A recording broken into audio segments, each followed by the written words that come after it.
e ser letras ao mesmo tempo. Ninguém consegue saber tudo, é muita coisa. Mas se você tiver uma boa língua portuguesa, respeitando as vírgulas, os acentos, prestando atenção no texto, você vai conseguir entender o que o texto quer passar, tá? Uma boa língua portuguesa. Um exemplo, você não vai... Tem pessoas que pegam o livro sagrado e lê assim, né? Vamos ler aqui, Mateus, né? Mateus capítulo 19, versículo 24 e versículo 25. Ele lê assim: e outra vez vos digo que mais fácil passar um camelo pelo fundo de uma agulha do que o rico entrar no reino de Deus. Se seu discípulo, ouvindo isto, admiraram-se muito, quem poderá se salvar? Aí lê correndo, lê, sabe, atropelando vírgula, pontuação, e não consegue entender. Ou seja, primeiro que já é errado você ler só um versículo. O correto é você ler o capítulo todo, tá? Porque de repente a interpretação do capítulo está no outro versículo, ou está no começo do capítulo, ou está no fim do capítulo, mas a interpretação do texto, a mensagem que o escritor, que Jesus, ou apóstolo, alguém quer passar, a interpretação está ali no texto, tá? É um erro você pegar um recorte de um texto, do outro texto, pegar um monte de recorte, juntar e formar uma palavra. Não, você tem que ler o texto. O texto é a mensagem para o povo da época e aplicação para os dias de hoje. Aí você, vamos lá, hermenêutica, tem que ter uma boa língua portuguesa, tá? Porque hermenêutica é para interpretar corretamente, né? A exegese, ela vai ajudar você a buscar quem escreveu, por que escreveu, qual a intenção do autor. A exegese vai ajudar você a buscar o tempo, porque ela foi escrita num tempo há 2000 anos atrás, fora do nosso tempo, fora de nossa cultura, fora de nossos costumes, era outros costumes. Saber a intenção desse autor, qual a mensagem que ele está querendo passar. Porque todo alguém que escreve um livro, uma carta, ele quer passar uma mensagem. Tem que tentar entender a mensagem que ele quer passar, não o que nós achamos. Não podemos ter o achismo, né?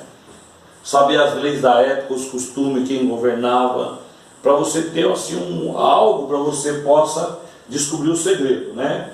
Tempo, cultura, costumes da época, que é diferente de hoje, com essa tecnologia que nós temos, né? Devemos saber também que existe a exegese, é para achar todos esses pormenores. A figura de linguagem. O que é uma figura de linguagem? O que é uma linguagem literal? O que é uma linguagem alegórica? O que é os enigmas que existem dentro da filosofia judaica, para esconder o segredo do povo de Israel, esconder o texto, tá? Não podemos achar, tá? Não podemos querer colocar o texto com a nossa intenção. Eu tenho uma intenção, hoje eu vou falar para a igreja de dízimo, então eu vou usar esse texto para pregar de dízimo. Está errado. Você tem que pregar e passar o que o texto quer passar e aplicar nos dias de hoje, não você pôr a sua intenção. Está errado, né? Mas a verdade do texto tem que ser passada, tá? Temos que sempre ler o texto em seu todo conteúdo, como eu já disse. Não podemos fazer a nossa interpretação. Eu vou interpretar, eu acho que é isso. Não, está errado. Outra coisa, sempre grato e sempre ser grato ao eterno Deus. Devemos sempre ser grato. Por quê? Se eu estou segurando essa batuta na minha mão, se eu estou falando, é Ele que está colocando energia, saúde, condições para mim poder ministrar essa aula. Então, amados, a primeira aula de interpretação, devemos saber isso, tá? Vamos aqui falar um pouquinho sobre a linguagem literal. Linguagem literal é história sobre a família, sobre fatos reais que aconteceu. Literal é real, aconteceu realmente, tá? Devemos saber também a figura de linguagem. Figura de linguagem. O que é figura de linguagem? Quando o escritor do texto ele usa uma figura de linguagem, um enigma, para poder passar uma verdade, mas ele passa em segredo. Um exemplo, João fala assim, ó, João fala desse jeito: toda árvore que não dá fruto, toda árvore que não dá bom fruto é cortado. João fala assim: toda árvore que não dá fruto, eu vou até ler o texto, é cortado e lançado no fogo. Está em Lucas, Lucas capítulo 3, e versículo de número 7, se eu não me engano, mais um pouquinho à frente, né? Vamos lá, capítulo 3 de Lucas, versículo de número 9. Ele fala assim, e também já está posto o machado à raiz das árvores. Toda árvore, pois, que não dá bom fruto, é cortada e lançada no fogo. Lendo pausadamente, é uma pregação boa. E também já está posto o machado à raiz das árvores. Toda árvore, pois, que não dá bom fruto, é cortada e lançada no fogo. Ou seja, João, ele está falando com as árvores, ele não está falando com as pessoas. Está falando com as pessoas. Só que João aqui, ele usa uma figura de linguagem de agricultor. Ele podia falar assim: toda árvore que não dá fruto, corta-se e lança no fogo. Não, nesse texto ele fala diferente. Toda árvore que não dá bom fruto, corta e lança no fogo. Uma linguagem de agricultor. O agricultor, ele olha para aquela roça de café, vê os pés de café tudo verdinho. Aí ele olha lá no meio e vê uns 3, 4 pés de café que tá verde, está dando fruto, só que o fruto deles é mirrado, é seco, aquele fruto ruim, que não serve para nada. Aí o agricultor, puxa vida, eu vou ter que cortar. Ele vai lá com o machado, ele corta aquela pé de café, que o fruto dele é ruim, e joga no fogo e destrói. João está falando de pessoas que tem que dar bom fruto, fruto de amor. Ou seja, tem pessoas no mundo que ela dá fruto ruim.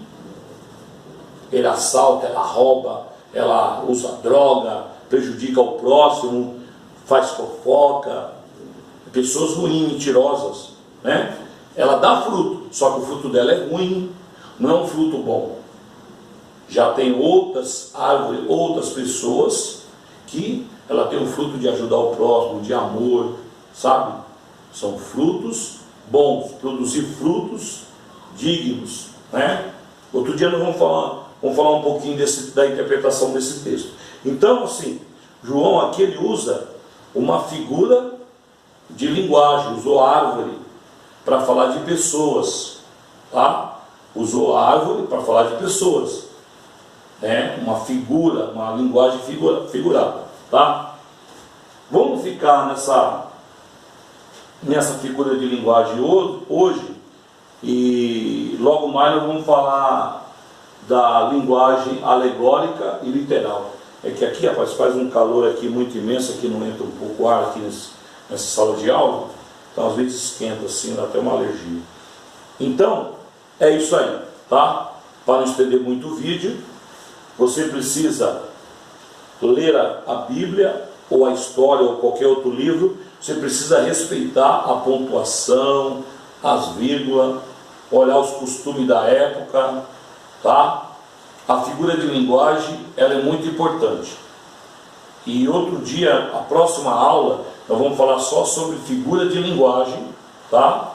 E numa próxima aula vamos falar sobre as alegorias, sobre a história literal, porque ajuda a fazer a interpretação do texto, que é muito importante, tá bom? Ler pausadamente, olhar nas entrelinhas, olhar o texto todo. A Bíblia é um livro que ela foi escrito para você ler e para você não entender.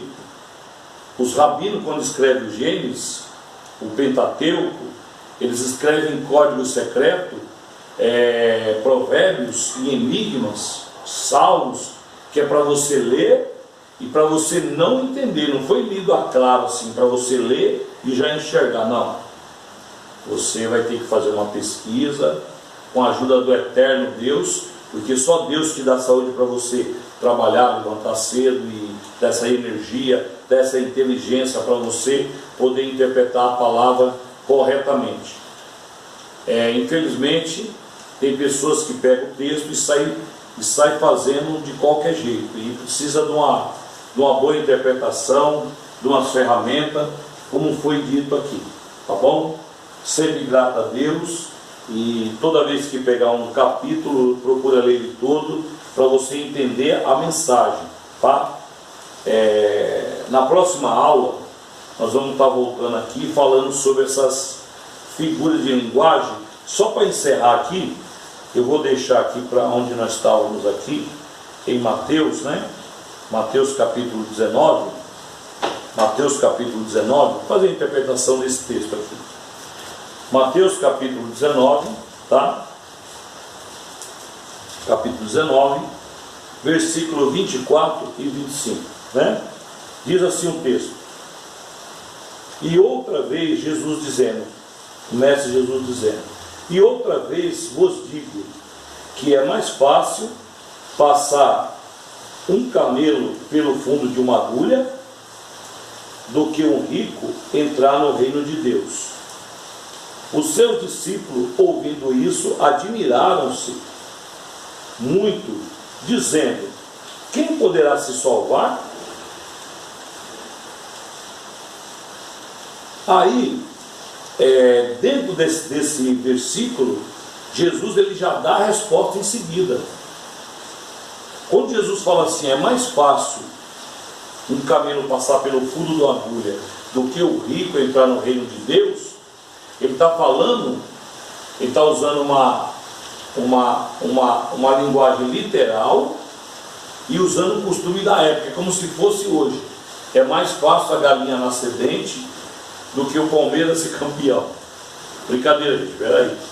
É mais fácil a galinha nascer dente do que o rico entrar no reino do céu. É como se fosse isso. Uma galinha não vai nascer dente? Nunca, né? Mas o povo de Israel, quem era próspero, quem era rico na época, quem tinha posses, é porque ele era abençoado como Salomão foi. Pô, se o rico que é abençoado não pode entrar, quem vai entrar? É impossível, porque ele falou literal mesmo, ele falou literal, o camelo passar no fundo de uma agulha de coser mesmo, de fazer crochê. Aí os discípulos falaram, é impossível, o camelo, é mais fácil o camelo passar no fundo da agulha do que o rico entrar no reino dos céus. Isso é impossível, isso é impossível.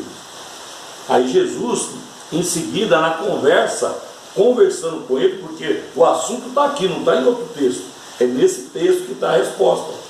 Aí no versículo de número 26, olha o que Jesus faz. E Jesus, olhando para eles, olhou, e eles tudo em confusão, né? Disse-lhes: aos homens é impossível, mas para Deus tudo é possível. Ou seja, Jesus, ele bate e depois ele assopra. O rabino, o mestre Jesus, ele, né? Yoshua, ele é inteligente, ele fala: é mais fácil o camelo passar no fundo da agulha do que o rico entrar no reino de Deus. Os discípulos, nossa, quem vai poder salvar então? É impossível. Pô, como o camelo vai passar então? O rico não tem como, ficou aquela confusão. E um discutindo com o outro, e começaram a conversar, e foi conversando um com o outro, e aí Jesus fala: opa, peraí. Aí Jesus dá a resposta para eles: mas o que é impossível para vocês, o que é impossível ao homem, é possível para Deus. Ou seja, para o homem, nunca um camelo vai passar no fundo do agulho, um camelo grandão. Mas para Deus ele passa o camelo no fundo do agulho. Ele faz o impossível. Ele faz o rico entrar no reino dos céus. Ele abre o mar vermelho para o povo de Israel passar. Ele multiplica o peixe e o pão. Ele te dá a saúde, te dá anos de vida, né? Para Deus tudo é possível. Para o homem é impossível, tá? Então, gente, boa noite, tá? E essa é a primeira aula da exegese e da hermenêutica. Na próxima aula eu vou falar mais um pouco sobre figura de linguagem e vou pegar alguns textos aqui para a gente podermos, tá? E você que queira estudar teologia pelo WhatsApp, é só você me adicionar. O WhatsApp da Faculdade Teológica Poaense é 947 44 0168. Eu sou o professor Carlos, conhecido como professor Pezão. Aqui na Faculdade Teológica Poaense, aqui você vai aprender a palavra como ela é. Eu sei que não é fácil, né? Você pode entrar e pode sair. Talvez você não está preparado ainda para conhecer a ciência da religião, tá bom? Então, se alguém quiser estudar teologia, só adicionar nesse número aí, 947 440168, você vai estudar pelo WhatsApp, vai pagar R$10 por mês. Falou, gente? Boa noite a todos.